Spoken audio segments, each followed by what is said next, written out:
Ассаламу алейкум, hürmetli телетамашачылар. Лапыз деп аталған көрсетуіміздің бүгінгі санын халқымыз арасында хақиқи жаллы ауазда атқарушылар деп тән алынған жырауларымыз хақында таярлар екенбіз. Бұл орында Өзбекстан һәм Қарақалпақстан халық шайыры Ибраһим Юсуптың қобыз деп аталған қосық қатарлары еріксіз ядымызға түседі. Жаңа қобыз әсірлердің гуасы, Қарақалпақ сазларының ағасы, қайтқан ғаздай ғаңқылдаған үніңе шатлық құйған жаңа заман дүниясы. Кемсеңдетіп ғарылардың егін, посқан елді толғап өтті жиенің, әсірлердің ауыр шерін арқалап, тұқылы ашып, жауыр болды тиегің. Келтезібан көрмеуіңе келмеді. Ол зыбан бақыт таппай шөлледі, жортулыда елдің жоғын жоқлаған батырлардың ат тұяғын серледім. Рахмет, саламат. Әзиз достар, міне, өздеріңіз көріп отырғаныңыздай көрсетуіміздің бүгінгі санында Қарақалпақстан халық жырауы Бақберген Сырымбетов һәм оның шәкіртлерінің бірі Саламат Аяповлар. Қош келіпсіздер. Дәслеп Бақберген ұстаз һәм шәкірт дәстүрі хақындағы ұстазлық пікіріңізді естісек. Әуелен бар, ассаламу алейкум. Бұл ұстаз шәкірт дәстүрі кеше бүгіннен басылап қолға алынатын нәрсе емес. Бұл ертедегі уақытта сол жыраулар шежіресінен басыланатын, соп басылы сыпыра жыраудан басылап, сол бүгінгі күнге дейін жетіп келген. Сол жырауларды аз кем атап өтетін болсақ, сол дәуірдің жыраулары болған, жиен жырау болған, айтуар жырау болған, нағым жырау, кәрім жырау, ерпалат жыраулар болған. Әзіргі берман келе берсек, 20-шы әсірдің жырауларын атап өтетін болсақ, қияш жыраулар болған, өтенияз есамарат жыраулар болған. Әне сол жырауларымыз сол өзінің алдыңғы ұстазларынан шәкірт түсіп, ұстаз шәкірт болып, неге бүгінгі күнге дейін Жұмабай жыраулар, жақсылық жырау, өзімнің әкем, сол кісілерден біздерде шәкірт болып түсіп, неге ұстаз шәкірт болып давам еттік. Енді ұстаз шәкірт деген бұрыннан ұстазларымыз айтатын еді, шәкірт ұшса, ұстаздың қанаты дейтін еді. Дұрыс. Енді хақиқатында да мінекей біздерде сол ұстазлық дәрежесіне жетіп, өзлеріміздің сол таярлап атқан шәкіртлеріміз, бір қанша шәкіртлеріміз бар. Атап өтетін болсақ, мінекей Жәнібек шәкіртіміз бар, мінекей қасымда отырған Саламат шәкіртім бар. Бұларға да мен сол ұстаздан үйренген терме толғауларымды еледе сол байытып, көлемін үлкейтіп, осы шәкіртлеріме үйреттім. Мен осы шәкіртлеріме келешекте де сондай бір өзлерде бір сондай бір ұстаз болса, шәкіртлер давам етсе, бұл жыраушылық өнері еледе рауажланады, еледе бұл давам етеді. Қарақалпақшылық, жыраушылық өнері жоғалып кетпейді деп мен сенемін. Жұда жақсы. Саламат, неке ұстазыңыз жыраушылық өнері хақында, сондай-ақ неке сіздер де шәкірті бар екенлігінен қуанып, сізді де өз орнымен мақтап қойды. Дегенменен де шәкірт қандай уақытта бір мақтанышқа, абыройға ерсе алады? Әлбетте, ұстазының сенімін ақылаған уақытта ғана. Енді Бақберген сіздің шәкіртіңізді біз енді бала уақытларынан білеміз. Қоңырат райондағы балалар музыка һәм көркемөнер мектебінде оқып жүрген уақытларында ұстазымен келіп, біздің Лапыз деп аталған көрсетуімізге келіп, өздерінің бір қобызда толғауларын, термелерін айтып бізді бір қуандырған еді. Дегенменен де енді жасырарлығы жоқ Бақберген. Бұл баламыз ол уақытта жүда бір кішкене еді. Мен ойлайтын едім, бұл бала жыраушылық өнерін, қосықшылықтың бір жеңіл, желпі жөнелістеріне алмастырып жібермес пе екен деген қияллар өтті. Бұл қиялларының енді оғадан надұрыс екенлігін сездім. Себебі баламыз сенімді ақылап, сіздің ізіңізден неке жыраушылық өнерін үйреніп, давам етіп атырыпты, һәм бүгінгі күнде соныңдай бір халықаралық таңдауларға, республикалық таңдауларға қатынасып, халқымыздың милли мақтанышы болған, милли мираслары болған осы жыраушылық өнерін танытып, үлкен табыстарға ерісіп келатырыпты. Саламат, жыраушылық өнеріне қалай бір жақын болып қалдыңыз? Жырау кім? Хақиқатында да бұл жыраушылыққа қызығу осы балалығымнан басланған. Сол музыка мектепке бірінші барған кезімде ең бірінші маған қобыз аспабын көрсеткен Тұрғанбайға Атамұратов, Бақтияр аға Қыдырбаевлар, сол қобыз аспабын, қобыз деген аспап, сода бір дасталар айтылады, толғаулар айтылады деп, соны мен жақыннан таныстырып, сол кезінде барған күнім ақ сол қобызды көрсеткен кезінде ақ сол музыка мектебіне қатынауға Қызығушылық пайда болды. жазылып, қызығушылық пайда болып, колледжге келдік. Колледжде мен ұстазыммен көп тәлім тәрбие алдым. Сол жерде ұлыма бір жыраушылықтың ең баслангыч қадамдарын ұлыма үйрендім десем болады. Бұдан кейін және де оқуыңызды давам еттіңіз. Бұдан кейін сол колледжден біткеріп, сол университетте оқыдым, Бердағ атындағы Қарабақ мемлекеттік университетінде. Ол жерде де сол композитор Құрбанбайға, Зәредин, Артаға бақсы, Ережепов, олар енді жыраушылықтың сырларын толығыменен айтпаса да, бірақ сол ұлыма алдымдағы әрбір қадамымде қоллап қуатлап тұрды. Саламат, сіздің әлбетте бір гуасы боламыз, ілімпазларымызбен де сөйбетлесіп отырған пайтларыңызды, осы кітапларды ақтарып бірге олармен бір сөйбетлесіп отырған уақытларыңыздың да гуасы болғанбыз. Бұндағы мақсатыңыз не болды? Дастарлармен танысу болды ма, яғни дастарлардың тарихы хақында, жыраушылық өнерінің тарихы хақында қызық қалғансыз ба? Енді оны айтатын болсам, ұлыма біздерде қазіргі мына күнде жыраушылықтың енді әзір мына заманымыздың қарайсыздығымыздың шарапатымен әзәммен жатқан имканият болғаннан кейін біздер сон бұрынғы жыраулардың тағдырымен қызығамыз, олар намаларымен қызығамыз, қандай үйренген, қалай сол өмір сүрген ұстазларының ізіне еріп жүруі, сол ұлыма әр тереплеме сол үйрену үшін сол ілімпазлармен ойласам, мен өзім сол ілімге сәл қызығушылығым арқасында шығар деп ойлаймын. Және сол дасталардағы да, ол тек дасталардан, мәселен, аз айтып отырмыз, қаһармандық дасталар. Қаһармандық дасталардың ішіндегі бұл ұлыма батырдың образы, мәселен, қандай болып суретлену керек. Оның ішінде, мәселен, әрбір біздің халқымыздың әдебиятқа байлығы сондай, соншелі бір көплет қосықтағы бір қатарының өзінде үлкен салмақлы бір мәні бар.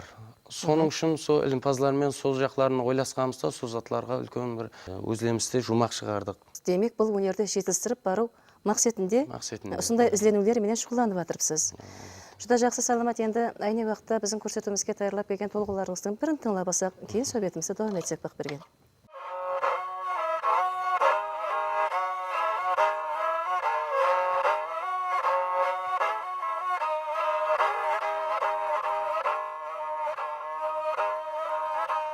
Bir degende ne zaman bilimsiz ötse, ol zaman yekkinşide, ne zaman yelevsiz gelse, jav zaman üç degende, ne zaman üşkülsüz pişkin ton zaman ney.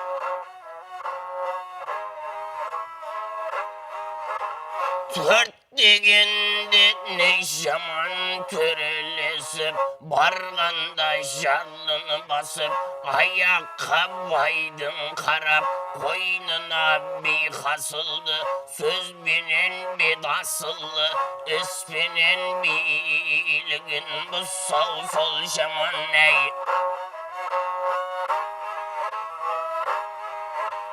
Bestegende ne zaman bilis, tavlarda bilme ayrılsa, sol zaman bes vakitlik, bes namaz kazalar kalsa bu zaman neye? Altından ne zaman atlan, degende atlanır atı, bulmasa egnini tartar, tonu yok katarından, kim bulup karaşanın, astında iki közü, dört bulup piyada kalsa sol zaman neye?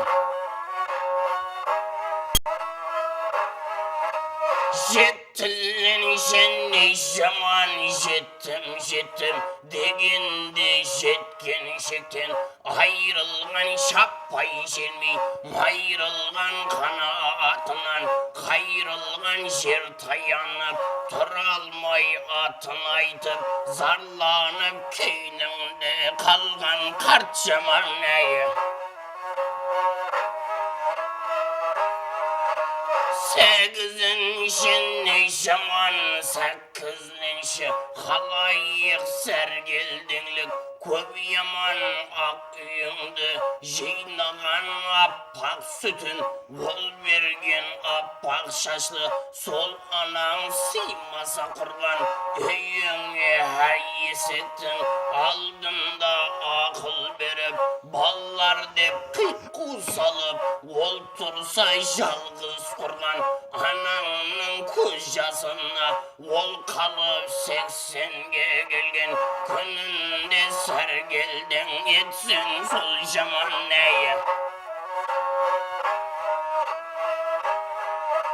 тоғызын ішіне жаман толып тасып төгіліп шайқатылсаң сол жаман дегенде не жаман өтірік айтып бәрі шерменде болған сол жаман әйе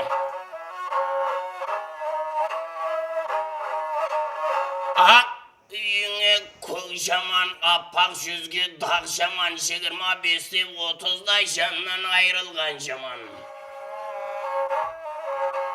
жас ортаға барғанда қостардан айрылған жаман жігіт құлдай күн көріп елден айрылған жаман небір ұлы адамлар жолдан айрылғаны жаман ағайыннан жат жүріп жапа шексең бұл жаман бәрін айтта бірін айт келмесін адам басына анық келсе жоқшылық келсең ей сол жаман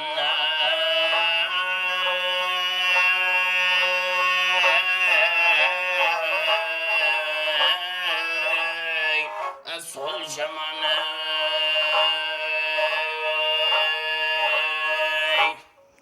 Рахмет, Саламат. Жырауға тән болған хауа сізді еш уақыт тәрк етпесін. Бақ берген хақиқатында да не қазір ғана шәкіртіңіз атқарған бұл толғау әрбір тыңдаушының кеуіне бір түрткі салатығын қатарлар. Енді қазіргі уақытта мінекей Саламаттың әйне уақытта атқарған атқару ұсынуына, яғни атқару техникасына қандай баға берген болар едіңіз ұстаз сыпатында? Енді ұстаз сыпатында Саламатпен сол колледжде оқып жүрген уақытымызда көптер сабақлар уақытында сол түсіндіру жұмыстарын қобызды қалай шерту керек, қобызды дауысты қалай салу керек соған, әмде сол тыңлаушыны өзіне қалай қарату керек хақында көп Саламат баламызбен көп жұмыс істедік.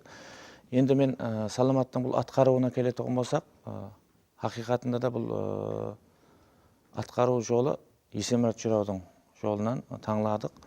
Һәм бұл баламның атқаруы өзімді еріксіз қуандырады.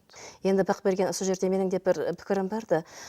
Меніңше осы қобыздың сырлы һәм бір караматлы болған күшлі сеслерінің өзі де осы қобызды ұслап отырған жырауға рухи күш берсе керек. Хақиқатында да. Тура емес пе? Енді Саламат осы жерде сіздің бір осы атқарып жүрген дасталарыңыз хақында, ұлыма бір дасталар хақында пікірлеріңізді білсек. Дастанлардың өзі бір 100-ге жақын дасталар бар. Соның ішінде жыраулардың атқарылатын дасталар бір 30-ға шамалас деп ойлаймын. Енді қобызнамалар хақында бір қандай мағлұматларға иесіз? Тикарында қобызда нама көп. Себебі бұл сол жыраудың өзінің бір әртүрлі бір сондай профессионал дәрежедегі жыраулар. Енді бұрынғы жыраулардың барлығы сондай дәрежеде деп айта аламыз. Солардың өздерінің дөретіп кеткен намалары бар. Ішіндегі дасталардың ішіндегі мәселен айтылатын намалар бар. Жаңа Ибраим Юсуп шайырымыздың айтқаны келте зван, күрмеуіңе келмеді, ұлы зван, бақыт таппай шөлледі деген. Бұлардың барлығы намалардың атлары. Оны сол ақырында жазбам қойды.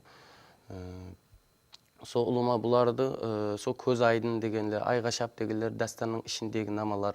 Бұлар сол қаһарманның, яғни батырдың сол бір сол жеріндегі көрсетіп отырған образындағы намалардан келіп шыққан қалды. Сол айға шап болса, жаңағы арсланға айға шап аласаң сен шерім деп мақтап отырған жер. Көз айдын бұл Алпамыстағы сол Байшыбардың осып келгенде, сол қазіргі біздің шабандозлар жүде жақсы біледі. Ат осып келсе көз айдын деп, басқа бір батыр келсе көз айдын дейді. Солар сол шұбары, байшұбар озып келген кезінде көз айдын деген намамен шертіліп, сол жері айтылатын намалар. Одан басқа жыраулардың атларымен аталған намалар бар. Демек, әрбір наманың өзінің тарихы бар. Тарихы бар. Жыраулардың намаларымен бұл сол жыраулардың өзлерінің бір кеуілінен, жүрегіне, ішіне сыймаған толғанысыларынан келіп шыққан қалда өзлері бір намалар дөретіп, соған өзінің атын қойып, импровизаторлық талантта болған демексіз жырауларды. Келешек әулетқа жеткеріп берген. Әзіргі бар, Нұрабылла намасы бар, Шаңқай намасы бар, сосын және Митен намасы бар, Доспамбет намалары, солар намалары бар. Әзіргі күндегі міне ұстазымның ұстазы Жақсылық Асырымбетовтың кейінгі бер жақта айтатұғын болсақ, Арман намасы ұлыма, сол жыраулардың кейінгі қосылғаны. Міне Құда қаласа, одан кейінгі жырауларым сондай намаларды сондай байтып барыла береді, соның үшін қобыздан нама көп. Шыда, жақсы, рахмет.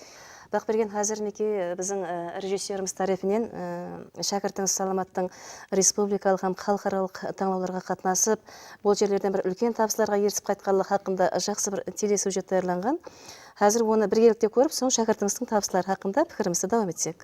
Мархамат, диққатымызды мониторға қаратамыз.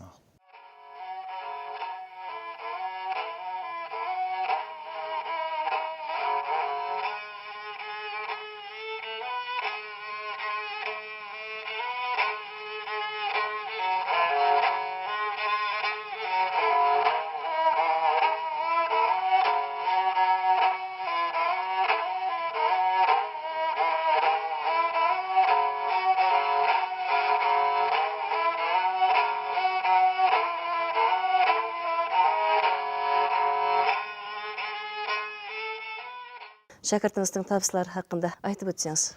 Азыр мінекей президентіміз тарапынан жыраушылық өнеріне, бақшылық өнеріне, ұлыма фольклорға жүдә күшлі Этибар қаратылған. Этибар қаратылып жатыр. Соның үшін мінекей осындай дәуірде осындай шәкіртлерімнің қолына қобыз алып, сахнада шығып, Қарақалпақ халқының терме толғауларын, дастарларын жырлаған ағында мінекей Дүние елдеріне танытып, еріксіз қуанасың. Ең бірінші сапарым Башқұртстан Республикасы Уфа қаласына болды. Башқұртстан Республикасына барғанымызда, сөйтіп бірінші таңлауым сол Урал Моңо деген сол башқұртша тіл моң деген мәністе. Одан кейін сол жылы Венгрия Республикасында Будапешт, Бугас, Балатан қалаларында сол құрылтай болып, сол жерде сол Өзбекстанның атынан, Қарақалпақстанның атынан делегация болып барып, сол үлкен фестивалға қатынасып, өз өнерімізді, өз миллилігімізді көрсету вақтына миясар болдық.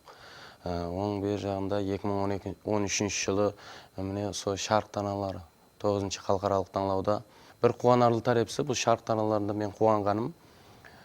Сол 56 мемлекеттен бір 15-і диплом алды. Ұлыма һәммесін есаплайтын болсақ. Ұлыма гран-приі, орынлары һәм номинацияларды есаплайтын болсақ. Қалған мемлекеттер сол бос қайтқан мемлекеттерім болды. Ал біздің Өзбекстаннан 2 диплом алды. Біреуі сол Ташкентлі бір рубапшы ағамыз алды. Екіншісі мен ең жақсы милли қосық жөнелісі номинациясынан диплом алу бақытына миясар болды. Одан кейінгісі сол 2014-те Түркменстан Республикасында Аваза фольклор байрамында қатынасып, лауреат болдық, фестивалына қатынасып, лауреат болдық. Осы жылдағы жетістіктерімді айтатын болсам, май айында Алматы қаласы, Қазақстан Республикасы Алматы қаласында таңлауда, халықаралық таңлауда 3-ші орынды алдым. Ал кеше жақында сол октябрь айының 23-26 сәнелері арасында Қазақстан Республикасы Астана қаласында музыка салтанаты таңлау болып өтті халықаралық. Сода бір жоғары жетістікке ерісіп, бірінші орын алтын медалменен сыйлықланып, келіп елге халқымызға бір қуанышлы Ақжызлы абыроймен келіп, жетістіктерімді бөлісіп, ұстазларыма айтып, шаңырағымызды қуандырып, мінекей сол бірінші орынды алып келдік.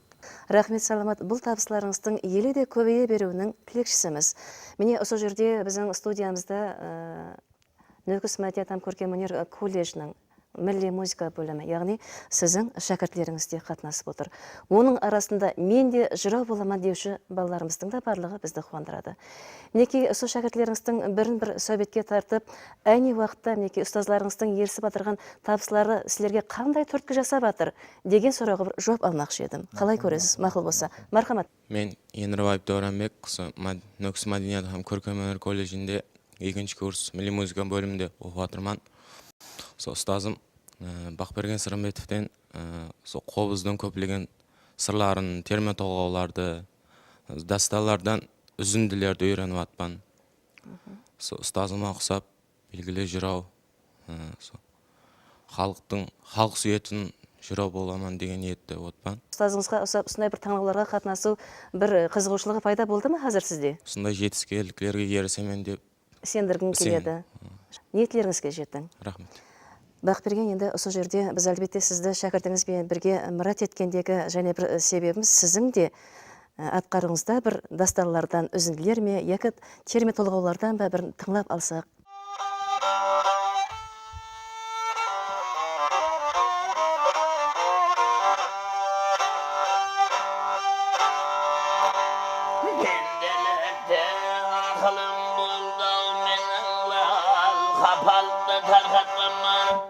Dünya mal beş altı sözüm var.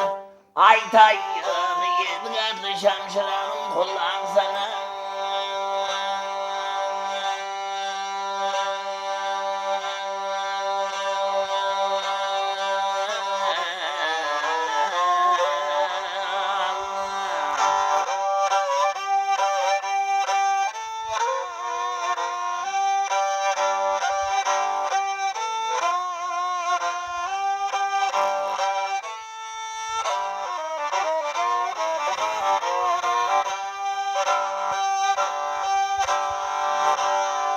Götürgün katarından arada halkımın yarasınamız arada bu dünyada dayanışım dermanım ak bilekli yalnız kızım barada.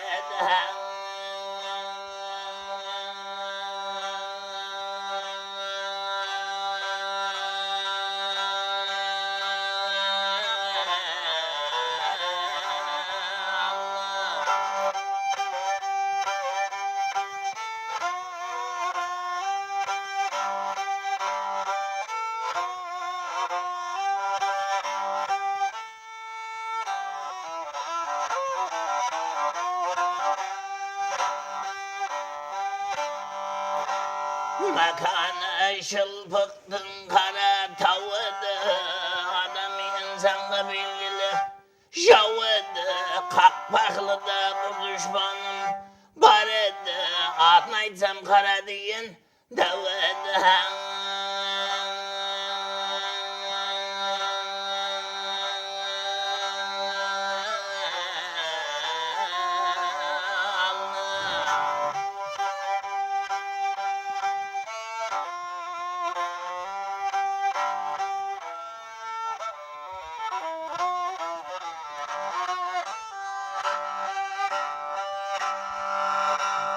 Rakşın minip tavdı işelgende, zardarman barlık halkım ketgende, men arkayım jatır yedim, kalamda kara deyin kas düşmanım kelgende.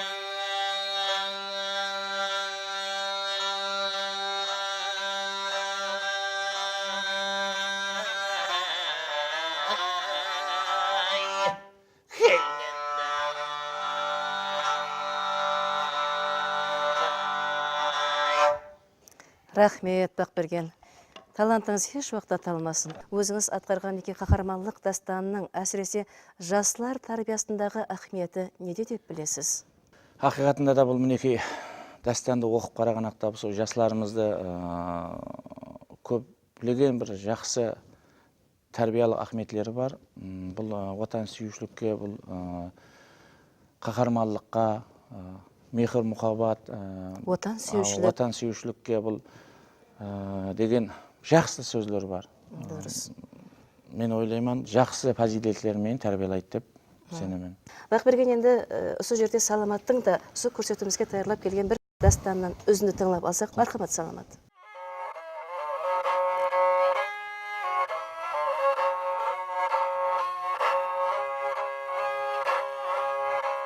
Жарқырайды өңірінің тұмарауы,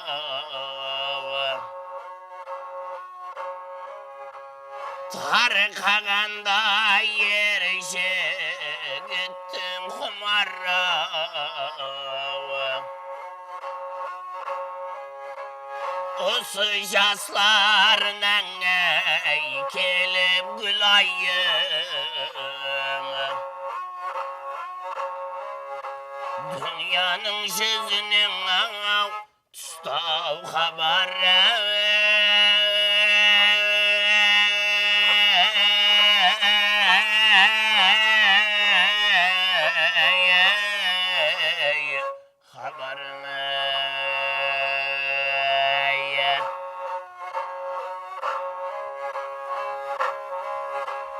Haber жеткеннен соң dünya жүзіне,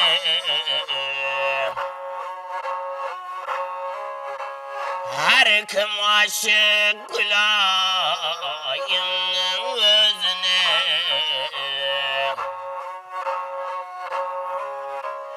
Ne жігітлер шиіріне жаннан кешкенде, күліп айтқан әрбір ағай ауыз сөзіне.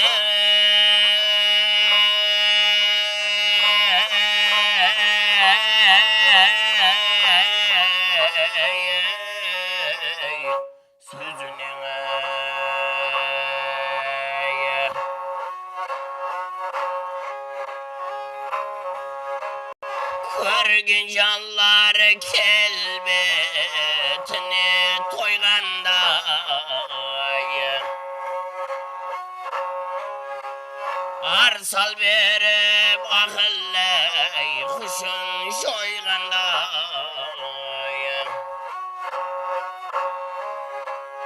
Айсыз түнде шықсаң ол қыз далаға,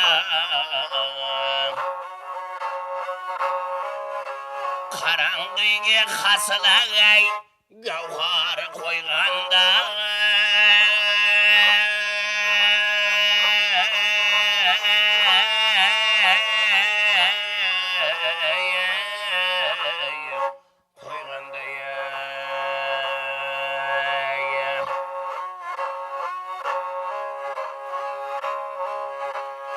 Aybatlанса батырларда қорқандай,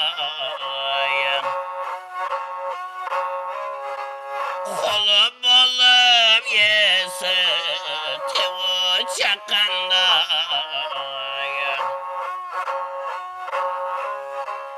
нәзір салып келбетіне қарасаң, тұрқын оның сомал тынан бойғанда.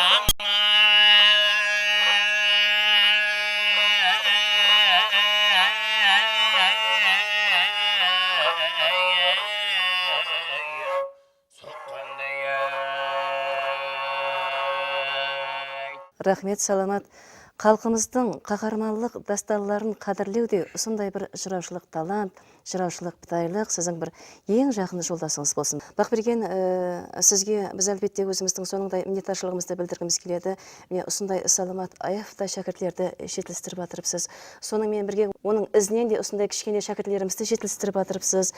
Оларға мінекей осындай қарақалпақ фольклоры ішіндегі сондай халқымыздың милли мақтанышы, еш уақыт ұмыт болмайтұғын милли мәдениетіміздің әхметін оларға түсіндіріп үйретіп жатырыпсыз. Сіздің бұл ұстазлық кәсібіңізге һәм жыраушылық өнеріңізде еш уақыт бір таусылмайтұғын рухи күш-қуат тілеп қалғымыз келеді. Рахмет.